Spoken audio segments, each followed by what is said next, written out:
Hello दोस्तों, कैसे हैं आप लोग। आप लोगों का फिर एक बार स्वागत है आपका अपना यूट्यूब चैनल शिक्षा मंत्रा 2.0, जहां आज हम लोग डिस्कस करेंगे यूपी ट्रिपल एस सी पेट 2023 का सिलेबस। क्या आयोग ने सिलेबस डिफाइन किया है, ठीक है। तो आइए शुरुआत करते हैं, लेकिन शुरुआत करने से पहले कुछ बातें जान लेते हैं कि क्यों आवश्यक है पेट 2023 या क्यों इस पर ज़्यादा मेहनत करना चाहिए हमें। देखिए, जैसे कि आप लोग जान रहे हैं कि 2024 में चुनाव है, ठीक है। तो हर गवर्नमेंट क्या करती है कि कुछ लुभावने वादे वादे करती हैं आपकी, कि भाई वोटर को अट्रैक्ट करने के लिए या उसको आकर्षित करने के लिए कुछ बातें, लुभावनी बातें रखती हो। तो देखिए, जैसा कि हम सब जानते हैं कि रोजगार एक महत्वपूर्ण मुद्दा है, ठीक है। तो हो सकता है कि 2024 में उस वोटर को आकर्षित करने के लिए वैकेंसी लाए, ठीक है, यूपी गवर्नमेंट। तो उसी पर्पज को या उसी को मद्देनजर या उसी को देखते हुए अगर हम देखें तो 2023 पे बहुत इम्पोर्टेंट है, क्योंकि अगर 2024 में वैकेंसी आ गई और अगर आपने पेट 2023 पर ध्यान नहीं दिया तो बाद में सिर्फ पछताना रह जाएगा, या दोबारा वैकेंसी वो ना आए तो फिर बाद में पछताना रह जाएगा। इसीलिए अभी मत पछताइए और इस पर मेहनत करना शुरू कर दीजिए, ताकि देखिए, अगर मान लो जो आयोग है कभी 10 गुना लेता है, जैसे जो फॉर्म निकाला उसका 10 गुना लेगा, या उसका 15 गुना लेता है, या उसका 20 गुना लेता है, तो एक अच्छा स्कोर लाइए। जैसे 85 से एबव लाएंगे ना तो आप सारे फॉर्म भर सकते हैं। तो 85 से आपको एबव लाने की कोशिश करना है, और इसके लिए आपको सिलेबस के अकॉर्डिंग पढ़ना है, कुछ एक्स्ट्रा नहीं पढ़ना। जो सिलेबस में बातें दी हुई हैं या जो सिलेबस में डिफाइन किया है, सिर्फ वही वही आपको टॉपिक पढ़ने हैं, कुछ नहीं पढ़ना। सामने आप सिलेबस लगाइए और उसी के अकॉर्डिंग आप पढ़िए, ठीक है। हम आपको बताएंगे, आप वो सिलेबस डाउनलोड कर लीजिएगा या अपने कॉपी में लिख लीजिएगा और सामने आपने जहाँ पढ़ते हो वहाँ पर लगा लीजिए, और आप सिर्फ सिलेबस के अकॉर्डिंग पढ़िएगा। देखिएगा आपका जो स्कोर है वो 85 से एबव आएगा, ये मेरी गारंटी है। बस आपको सिलेबस के अकॉर्डिंग पढ़ना है, कुछ एक्स्ट्रा नहीं पढ़ना, ठीक है। तो आइए शुरुआत करते हैं, पेट 2023 का सिलेबस क्या है। लेकिन उससे पहले कुछ बातें और जान लेते हैं कि अगर हम देखें तो देखिए, जैसे कि आपका पेट का जो विज्ञापन है वो 1/8/2023 को आ चुका है, और आवेदन फॉर्म भी भरने शुरू हो गए हैं 1/8/2023 से, और जो उसकी लास्ट डेट है वो 30/8/2023 है। क्या है, लास्ट डेट 30/8/2023 है, इसलिए आप लोग फॉर्म भरना शुरू कर दीजिए, ठीक है। और उसमें अगर कुछ मान लो फॉर्म भरा आपने, कुछ उसमें त्रुटि हो गई या गलती हो गई, तो जो उसको संशोधन की जो तिथि है या उसका जो लास्ट डेट है वो 6/9/2023 तक है, ठीक है। तो ये बातें जरूर ध्यान रखिएगा कि आप फॉर्म भरना शुरू कर दीजिए। 30/8/2023 आपकी लास्ट डेट है, ठीक है, उससे पहले फॉर्म भर दीजिए, ठीक है। तो देखें अब, और देखें कि अगर हम देखें कि कौन कौन से इसमें पद हैं, तो अगर हम पद देखें तो राज्य सरकार के अधीन आने वाले समूह खा और समूह गा के पद इसमें शामिल हैं। अगर लेवल इंग्लिश में देखें तो लेवल 2 से लेकर लेवल 5 तक के पद इसमें शामिल हैं। इसका पे ग्रेड देखें तो 1900 से लेके 4200 तक इसका पे ग्रेड है, ठीक है। सबसे बड़ी बात इसमें एक चीज़ और याद रखिएगा कि इसमें नॉर्मलाइजेशन लागू होता है। अगर हम देखें मोटे तौर पर कि नॉर्मलाइजेशन क्या होता है, तो देखिए, जैसे मान लो कि आवेदन बहुत ज़्यादा हो गए या बहुत ज़्यादा फॉर्म भर गए, तो आयोग एक शिफ्ट में पेपर तो करा नहीं पाएगा। तो आयोग करता क्या है कि कई शिफ्टों में पेपर लेता है। क्या करता है, कई शिफ्ट में पेपर लेता है। तो जब सही शिफ्टों में पेपर लेता है ना, तो देखिएगा किसी शिफ्ट का पेपर बहुत आसान होता है और किसी शिफ्ट का पेपर बहुत टफ बन जाता है। तो नॉर्मलाइजेशन में क्या होता है कि आयोग क्या करता है, एक एवरेज मार्क निकालता है, ठीक है। और जो टफ पेपर है या जो हार्ड पेपर है उसमें कुछ नंबर ऐड करके आपको स्कोर दे देता है, और जो आसान पेपर है उसमें कुछ नंबर माइनस करके आपको स्कोर कार्ड दे देता है आपको। तो ये होता है नॉर्मलाइजेशन, ठीक है। अगर हम देखें कुछ शैक्षिक अर्हता या आपकी क्वालिफिकेशन क्या मांग रहा है, तो मिनिमम हाई स्कूल है। क्या है, मिनिमम हाई स्कूल, और मैक्सिमम आपकी कोई लिमिट नहीं है। क्योंकि देखिए, अगर मान लो फॉर्म आया तो वहाँ पर डिफाइंड होगा कि क्या मांग रहा है, लेकिन इस पेट में मिनिमम जो है आपका हाई स्कूल दे रखा है। ठीक है। अब देखिए अगर हम सिलेबस की बात करें कि सिलेबस क्या है, तो देखिए टोटल आपका जो पेट का जो पेपर है 100 नंबर का पेपर होता है। ठीक है। निगेटिव मार्किंग है 1/4 होती है। अगर हम देखें कि 4 मान लो आपके एक सही है और 4 गलत है, तो दोनों क्या होगा, 0 हो जाएगा। मतलब 4 गलत पर एक सही आपका कट जाएगा। ठीक है। तो ये होती है 1/4 निगेटिव मार्किंग। देखा जाए 2 घंटे का पेपर है और टोटल 100 नंबर का पेपर होता है आपका। ठीक है। कितने नंबर का, 100 नंबर का पेपर है, कुल 2 घंटे का पेपर है और पेपर आपका ऑब्जेक्टिव होता है। ठीक है। अब देखिए अगर हम सिलेबस देखें तो इसमें आपका हिस्ट्री है, जिसमें एंशिएंट भी पढ़ना है, आपका मेडुअल भी पढ़ना है और मॉडर्न भी पढ़ना है। फिर आपका पॉलिटी है, ज्योग्राफी है, इंडियन इकोनॉमी है, जनरल साइंस है, करंट अफेयर है, जनरल हिंदी है और इंग्लिश है। ठीक है। तो मैथ है, मैथ में सी सेट में देखिए तो डीआई है, रीजनिंग है और एलिमेंट्री अर्थमेटिक है। ठीक है। और एक है जनरल अवेयरनेस, या अगर इसे बोले स्टैटिक जीके, तो स्टैटिक जीके में क्या है, सारा जैसे ज्योग्राफी डाल दिया, हिस्ट्री भी डाल दिया, उसमें पॉलिटी भी डाल दिया, तो सारा मिला के जनरल अवेयरनेस का एक सिलेबस बनाया उन्होंने। और हिंदी गद्यांश है। तो अगर देखें जैसे हम देखिए ये आपका मान लो सिलेबस है, 100 नंबर का है, निगेटिव मार्किंग 1/4 है। अगर हम जीएस में देखें तो जीएस में 3 सेगमेंट है आपके, एक है एंशिएंट है, दूसरा मेडुअल है, तीसरा मॉडर्न है। तो एंशिएंट और मेडुअल देखें तो 5 नंबर की है और मॉडर्न देखें तो वो भी आपकी 5 नंबर की है। तो टोटल हो गए हिस्ट्री में 10 नंबर। अगर हम एंशिएंट और मेडुअल देखें तो टोटल 5 नंबर की है और मॉडर्न भी अगर देखें तो टोटल 5 नंबर की है। तो हिस्ट्री हो गई आपकी 5 नंबर की, फिर पॉलिटी है, पॉलिटी हो गई आपकी 5 नंबर की और ज्योग्राफी है 5 नंबर की। मतलब आपके ज्योग्राफी के 5 क्वेश्चन आएंगे एक नंबर के, जो 5 नंबर की हुई। इकोनॉमी में देखें तो ये भी आपके 5 नंबर की हैं। जनरल या अवेयरनेस कहें तो 10 नंबर का है। जीके का या जनरल अवेयरनेस या स्टैटिक जीके बोले तो ये आपका 10 नंबर का है। तो टोटल जीएस देखें तो 35 नंबर का है। कितने का, 35 नंबर का। अगर हम करंट देखें तो करंट में इंडिया भी आएगा और वर्ल्ड भी आएगा। टोटल आपका 10 नंबर का करंट है। साइंस में देखें तो 5 नंबर की है, जिसमें कि आपका फिजिक्स है, केमिस्ट्री है और बायो, तीनों साइंस में आपका शामिल है। ठीक है। हिंदी में देखिए तो हिंदी में ग्रामर है और गद्यांश है।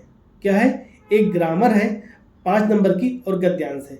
गद्यांश में क्या होगा, आपको पैसेज दिया रहेगा और उन पैसेज में आपके क्वेश्चन दिए रहेंगे, उनके आंसर आपको छांटने होंगे, ऑप्शन में दिए रहेंगे गद्यांश, वो आपके देना है। तो हिंदी आपकी कितने नंबर की हुई, 15 नंबर की। अगर इंग्लिश देखें तो इंग्लिश में 2 चीज़ आता है, एक ग्रामर आती है और उसका एक पैसेज आता है। क्या, पैसेज आता है। तो टोटल कितनी की इंग्लिश, 5 नंबर की। अगर हम सी सेट देखें तो सी सेट में देखिए 3 चीज़ें हैं, एक मैथ है जो 5 नंबर की है, एक रीजनिंग है जो कि आपकी 5 नंबर की है और एक डीआई है, डेटा इंटरप्रिटेशन, जो 20 नंबर की है। तो टोटल कितने नंबर का हो गया सी सेट आपका, 30 नंबर का। जीएस देखें तो टोटल 35 नंबर का है, करंट 10 नंबर का है, साइंस आपका 5 नंबर की आएगी, हिंदी आपकी 15 नंबर की आएगी और इंग्लिश आपकी 5 नंबर की आएगी और सी सेट आपका 30 नंबर का आएगा। तो देखिए स्कोर कैसे लाए हम, क्या ध्यान दें, आप जीएस पर ध्यान दीजिए क्योंकि 35 नंबर का है, करंट पे ध्यान दीजिए 10 नंबर का है, तो कितने हो गए 45। सी सेट पे देखिए कितना हो गया, 30 हो गया, 75 हो गया। तो देखिए क्योंकि एक बात याद रखिएगा, जो आपका सिलेबस डिफाइंड है ना, ये सारे आपको आएंगे। जैसे ऐसा नहीं कि साइंस ना पूछे आपसे, ऐसा नहीं होगा। साइंस के 5 क्वेश्चन आपको मिलेंगे। हिंदी के 15 नंबर की हिंदी आपकी रहेगी। ऐसा मत सोचिए कि हिंदी छोड़ देंगे, हिंदी के मार्क्स जीएस ज़्यादा दे देगा, ऐसा नहीं है। आपको जीएस भी रहेगा, हिंदी भी रहेगी और इंग्लिश भी रहेगी और सी सेट भी रहेगा। जो आयोग ने डिफाइन किया है, इस आयोग में यही तो खास बात है कि इसने सिलेबस को डिफाइन कर दिया है और उसी सिलेबस के अकॉर्डिंग क्वेश्चन पेपर बनाता है। तो इसीलिए सारे सेगमेंट आपके इंपॉर्टेंट हैं। ज़्यादा इंपॉर्टेंट देखें तो जीएस है और सी सेट है और हिंदी है और करंट है। यही आपको स्कोर लाएगा। तो इस पे ज़्यादा फोकस करिएगा, ठीक है, क्योंकि देखिए सी सेट आपका गलत नहीं होगा। अगर आपने सी सेट अच्छे से समझ लिया है तो सी सेट आपका गलत नहीं होगा, ठीक है। तो ये जरूर ध्यान दीजिएगा कि हमें स्कोर लाना है 85 से एबव। इसके लिए हमें ध्यान देना होगा जीएस, सी सेट, हिंदी, करंट और साइंस, ठीक है। तो ये जरूर इसका प्रिंट शॉट ले लीजिएगा, बहुत इंपॉर्टेंट है। अब आगे बात करते हैं कि अगर हम देखें कि हिस्ट्री में क्या पढ़ना है, तो देखिए हिस्ट्री में इसने डिफाइन किया है कि हमें देखिए एंशियंट और मेडिवल में क्या क्या पढ़ना है। तो एंशियंट में देखें तो सिंधु घाटी की सभ्यता पढ़ना है, वैदिक संस्कृति पढ़ना है, बौद्ध धर्म में सिर्फ गौतम बुद्ध को पढ़ना है, और जैन धर्म में सिर्फ महावीर स्वामी को पढ़ना है। और देखिए बुद्ध में क्या उनकी जीवनी और शिक्षाएं पढ़नी है। ऐसे मौर्य वंश में देखें तो सम्राट अशोक को पढ़ना है, सिर्फ और सिर्फ सम्राट अशोक को पढ़ना है। अगर गुप्त वंश में देखें तो 2 राजाओं को पढ़ना है, कौन सा, एक समुद्रगुप्त, दूसरा चंद्रगुप्त द्वितीय। ऐसे हर्षवर्धन को देखना है, और राजपूत काल देखना है, और सल्तनत काल देखना है। अगर मिडवल में देखें तो सल्तनत काल पढ़ना है हमें, ठीक है, और एक मुगल भी है, ठीक है। तो हमें इन सब को ध्यान से पढ़ना है, ठीक है। तो देखिए अगर सल्तनत की बात करें तो उसमें क्या क्या है, जैसे आपका गुलाम वंश हो गया, खिलजी वंश हो गया, तुगलक वंश हो गया, तो ये सब आपके सल्तनत काल हो गए। मुगल में पढ़ना है, ठीक है, मराठाओं को पढ़ना है, ठीक है, ये सब हमें पढ़ना है किसमें, प्राचीन और मिडवल में, ठीक है। अब बात करते हैं देखिए कि मॉडर्न में क्या पढ़ना है। तो मॉडर्न में अगर हम देखें तो देखिए 2 चीज़ें हैं। एक इन्होंने डिफाइन किया है कि इंडियन नेशनल मूवमेंट, भारतीय राष्ट्रीय आंदोलन, और दूसरा है कि ब्रिटिश राज का अभ्युदय एवं प्रथम स्वतंत्रता संग्राम, ठीक है, और ब्रिटिश राज का सामाजिक आर्थिक प्रभाव। मतलब ब्रिटिश राज से भारत पर जब ब्रिटिश राज आया तो उससे कारण भारत पर क्या सामाजिक और आर्थिक प्रभाव पड़ा, ठीक है। और आपका ये भारतीय राष्ट्रीय आंदोलन, जिसमें कि ये आपके टॉपिक दिए हुए हैं, ठीक है। तो अगर हम देखेंगे आपका हिस्ट्री हो गया। हिस्ट्री टोटल कितने नंबर की हुई, 10 नंबर की। अब देखते हैं ज्योग्राफी। तो देखिए अगर हम ज्योग्राफी देखें तो ज्योग्राफी में 2 चीज़ें, एक भारत एवं विश्व का भौतिक भूगोल, जिसमें कि नदियाँ पढ़ना है, नदी घाटी पढ़ना है, भूजल संसाधन पढ़ने हैं, पर्वत पहाड़ियाँ हिमनद पढ़ना है, मरुस्थल शुष्क क्षेत्र पढ़ना है, और वन पढ़ना है, खनिज संसाधन पढ़ने हैं, ठीक है। इसी तरह देखें तो भारत एवं विश्व का राजनीतिक भूगोल भी पढ़ना है, मतलब भौतिक भूगोल भी पढ़ना है हमें, और दूसरा राजनीतिक भूगोल भी पढ़ना है, और जलवायु पढ़ना है, ठीक है। टाइम जोन पढ़ना है, और जनसांख्यिकीय परिवर्तन एवं प्रभाव भी देखना है। जैसे मान लो नगरीकरण जैसे पूछता है कि विश्व में सबसे बड़ी जनसंख्या कहाँ है, या भारत में पूछ लेगा कि लिंगानुपात कहाँ ज़्यादा है, ये सवाल आपके, ठीक है। ये हुआ ज्योग्राफी। ऐसा आपका इंडियन इकोनॉमी आपका 5 नंबर की आती है, ये आपके टॉपिक हैं, ठीक है। तो आप देख लीजिएगा, ये से प्रिंट शॉट ले लीजिएगा। फिर हम बात करते हैं किसकी, पॉलिटी की। तो पॉलिटी में हमें क्या क्या पढ़ना है, ये सारे टॉपिक आपके दिए हुए हैं, एक भारतीय संविधान से, फिर आपका जो आपका स्थानीय पंचायत है, नगर पंचायत है, जिला प्रशासन है, वो पढ़ना है। संविधान में जैसे कि संविधान की विशेषताएं पढ़नी है, डीपीएसपी क्या है आपका, मौलिक अधिकार, मौलिक कर्तव्य, संसदीय प्रणाली क्या है आपकी, वो सारा सब कुछ पढ़ना है, ठीक है। ये आपका हो गया। अब सामान्य विज्ञान की बात करते हैं। तो अगर हम सामान्य विज्ञान में देखें तो 3 सेगमेंट है, एक फिजिक्स, दूसरा केमिस्ट्री, तीसरा बायो। तो तीनों को पढ़ना है आपको, ठीक है। 5 नंबर की आती है। फिर देखिए प्रारंभिक गणित है, अर्थमेटिक है। तो अगर देखें इसमें क्या क्या है, तो जैसे आपका पूर्ण संख्या है, भिन्न है, या दशमलव के सवाल होंगे, परसेंटेज के सवाल होंगे, ठीक है, वर्ग एवं वर्गमूल होगा, घातांक एवं घात होगा, और औसत के सवाल होंगे। तो ये आपके यही टॉपिक पढ़ने हैं आपको, और कुछ नहीं पढ़ना ना। देखिए इसमें प्रॉफिट लॉस दिया है, ऐसे कुछ नहीं है ना, इसमें कुछ मतलब और भी टॉपिक कोई दिए हैं, जैसे चक्रवृद्धि ब्याज हुआ या ब्याज हुआ, ऐसे कोई सवाल नहीं पढ़ने हमें सिर्फ यही टॉपिक पढ़ने हैं, ठीक है। अगर हम देखें जनरल हिंदी देखें तो हिंदी में देखिए ये ग्रामर है, और हिंदी का एक गद्यांश है। अगर हिंदी में देखें तो हिंदी में क्या है, ग्रामर है आपका, जिसमें कि संधि है, विलोम है, पर्यायवाची है, वाक्यांश के लिए एक शब्द है, लिंग है, ठीक है, भिन्नार्थक शब्द हैं, मुहावरे, लोकोक्तियाँ हैं, समान अशुद्धियाँ हैं, और ये आपकी रचनाएं हैं कुछ, ठीक है। तो ये आपकी ग्रामर है जो 5 नंबर की है। अब इंग्लिश की बात करते हैं। इंग्लिश में देखा जाए तो ग्रामर और गद्यांश दोनों 5 नंबर में आते हैं, ठीक है। लेकिन हिंदी में क्या है, ग्रामर 5 की है और 10 नंबर का गद्यांश है। लेकिन अंग्रेजी में 5 नंबर में दोनों है, मतलब उनमें ग्रामर भी है और गद्यांश भी है आपका, ठीक है।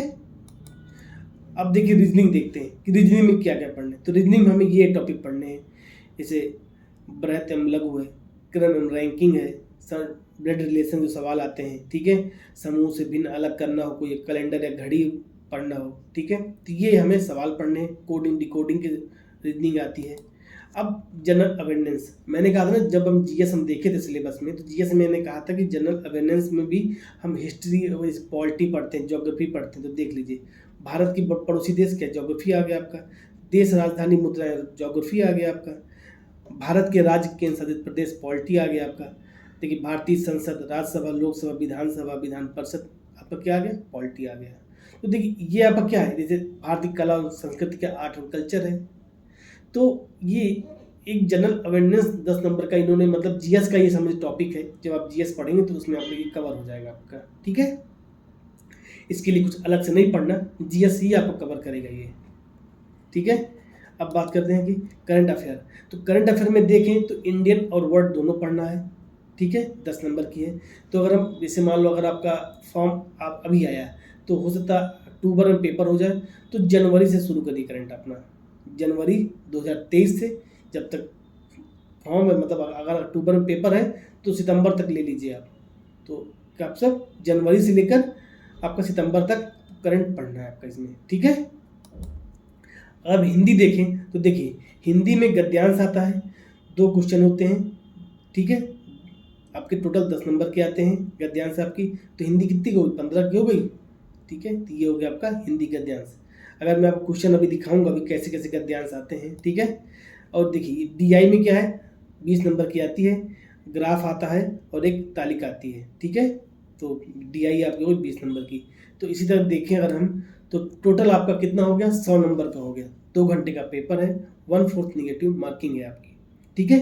अगर मैं देखो पेपर देखूं कि कौन कौन से पेपर, अगर मतलब कैसे पेपर है इसका, तो अगर देखिए अगर हम, देखिए अगर मैं दिखाता हूँ आपको पेपर में, ये दिखाता हूँ। अगर मैं पेपर दिखाऊँ आपको इसका, तो देखिए जैसे ये है आपका, ये पेपर है, तो दिखाता हूँ आपको मैं।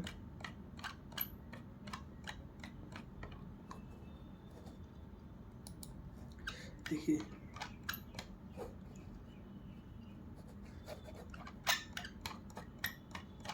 ये आपका पेपर है, ठीक है। ये है, तो देखिए इसमें देखिए परसेंटेज का सवाल दिया हुआ है, देखिए, ठीक है। ये देखिए विलोम दिया हुआ है, ये देखिए पूरा देखो साइंस है, देखिए शब्द भेद निकालना है। देखिए ये मैथ हो गई आपकी, ये आपकी देखिए पर्यायवाची आ गया।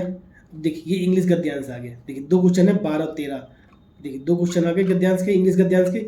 ऐसा आपको एक पैसेज दिया रहेगा आपको और उसके आंसर लिखने को। देखिए ये दिया है, पैसेज के आंसर है, ये क्वेश्चन दिया हुआ है। ये देखिए 12 नंबर देखिए आप कि who was coronil brother and outdoor type.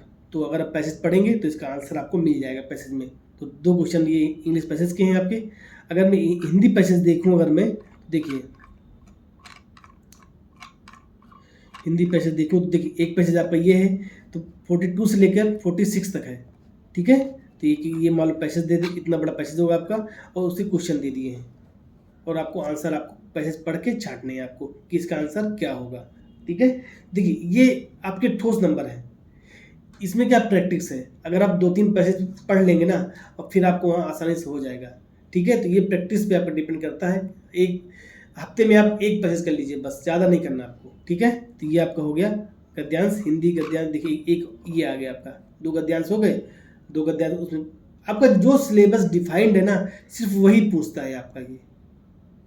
वहाँ देखिए 2 गद्यांश लिखे हो 10 नंबर के, 2 गद्यांश 10 नंबर के आपके आ गए, ठीक है। अगर मैं आपको डीआई दिखाऊं तो देखिए एक, देखिए ये देखो डीआई क्वेश्चन है, ये देखिए, ठीक है। एक ये आ गया, ऐसे डीआई क्वेश्चन इसमें आ गया। देखिए ये देखिए ये आ गया, एक ये देखिए आ गया। देखिए तो टोटल आपकी 20 नंबर की डीआई आती है, ठीक है। तो ये आपके हो गए, तो ये हो गया आपका क्या, क्वेश्चन पेपर। तो आप खुद एक बार डाउनलोड करके एक बार आप लोग एनालिसिस ज़रूर करिएगा, खुद से एक बार देखिए आप कि जो अगला बंदा बोल रहा है वो सही बोल रहा है कि नहीं बोल रहा है। आप सामने मैंने प्रूफ दिया है कि देखिए जो पूछेगा आयोग अपने सिलेबस के अकॉर्डिंग ही पूछेगा, उससे बाहर कुछ नहीं पूछेगा। तो जो पढ़ना है हमें सिलेबस के अकॉर्डिंग पढ़ना है, और जितना पढ़ना है जो सिलेबस में डिफाइन है वो हमें पढ़ना है। ठीक है, तो ये हमारा रहा सिलेबस। अब हम बात करते हैं बुक की, कौन सी बुक बेस्ट है इसके लिए। तो अगर हम देखें तो देखिए, अगर जीएस की बात करें तो घटना चक्र सबसे बेस्ट बुक है, और कहीं मत भागिए, और कोई राइटर की लक्ष्मीकांत ये सब पढ़ने की कोई ज़रूरत नहीं है आपको। सिर्फ और सिर्फ घटना चक्र पढ़ लीजिए या लूसेंट पढ़ लीजिए आप, और उससे बाहर कुछ नहीं पढ़ना आपको। ठीक है, एक घटना चक्र अलग अलग आती है, जैसे हिस्ट्री की अलग आती है, पॉलिटी की अलग आती है, ज्योग्राफी की अलग आती है। एक पेट की जो पेट है उसके लिए भी एक घटना चक्र आती है, वो ज़रूर ले लीजिएगा और उसको पढ़िएगा। ठीक है, तो तो अगर बुक देखें तो घटना चक्र या लूसेंट। मैथ में देखें तो आर एस अग्रवाल की बुक आती है, तो आर एस अग्रवाल में वही टॉपिक पढ़ने हैं जो आपके दिए हों, या यूट्यूब में अगर बहुत सी वीडियो आपको मिल जाएंगे जहाँ पर आप इन टॉपिकों को पढ़ सकते हैं, और आर एस अग्रवाल से प्रैक्टिस कर लीजिए बस। ठीक है, क्या करना है, यूट्यूब से हमें वही टॉपिक पढ़ने हैं जो हमें दिए हुए हैं आपके सिलेबस में, और उन टॉपिक को पढ़ने के बाद या आर एस अग्रवाल ले लीजिए, कोई भी जो पुराना जो आपको समझ में आए उससे जाकर प्रैक्टिस जरूर करिएगा। ठीक है, एक सवाल रोज लगा लीजिए। मैं नहीं कहता आप कि दिन भर आप मैथ पढ़िए, एक सवाल लेकिन रोज लगा लीजिए आप। ठीक है, तो ये रहा हमारा सिलेबस। ठीक है, आई होप आपको पसंद आया होगा वीडियो आपको। ठीक है, तो अब हम क्या करने वाले हैं, तो देखिए हम लोग क्या करेंगे, मैं कि चाहे आपका इंग्लिश हो या हिंदी हो या आपका जीएस हो। ठीक है, तो हम लोग घटना चक्र से जो संबंधित जो टॉपिक दिए हुए हैं, हम उन टॉपिकों को घटना चक्र में पढ़ाएंगे आपको। ठीक है, घटना चक्र से तो हम सिलेबस अकॉर्डिंग हम आपको फ्री ऑफ कॉस्ट एक कोर्स प्रोवाइड करा रहे हैं सारे टॉपिकों का, जो आपके सेगमेंट दिए हुए हैं सिलेबस में। ठीक है, फ्री ऑफ कॉस्ट होगा। तो हम 1-2-3 दिन में हम कोर्स शुरू कर देंगे, और आई होप हम कोशिश करेंगे कि पेपर से पहले आपका सब कुछ कंप्लीट कर दें। हम करंट नहीं पढ़ा पाएंगे क्योंकि करंट के लिए अभी जो सर हैं अभी वो अवेलेबल नहीं हो पा रहे हैं अभी वो। ठीक है, उनका मेंस है, तो इसलिए वो अभी नहीं आ पा रहे हैं। तो हम कोशिश करेंगे कि आप करंट शुरू करें, लेकिन करंट अभी छोड़ दे रहे हैं, लेकिन जीएस, हिंदी और इंग्लिश ये हम आपके सेगमेंट जरूर कोशिश करेंगे कि पेपर से पहले कंप्लीट कर दें। ठीक है, तो ये आज का सिलेबस हुआ। आई होप वीडियो आपको पसंद आया होगा। अगर पसंद आया हो तो लाइक ज़रूर करिएगा और सब्सक्राइब जरूर करिए चैनल आप, क्योंकि हम आपको एक अच्छा नए वीडियो बनाएंगे, जीएस फ्री ऑफ कॉस्ट पढ़ाएंगे, तो उस वीडियो आप तक प्राप्त हो सके, इसलिए सब्सक्राइब जरूर करिएगा और बेल आइकन जरूर प्रेस करिएगा। ठीक है, तो आज हम वीडियो ख़त्म करते हैं, कल फिर मिलेंगे एक नए वीडियो के साथ। तब तक के लिए धन्यवाद, शुक्रिया।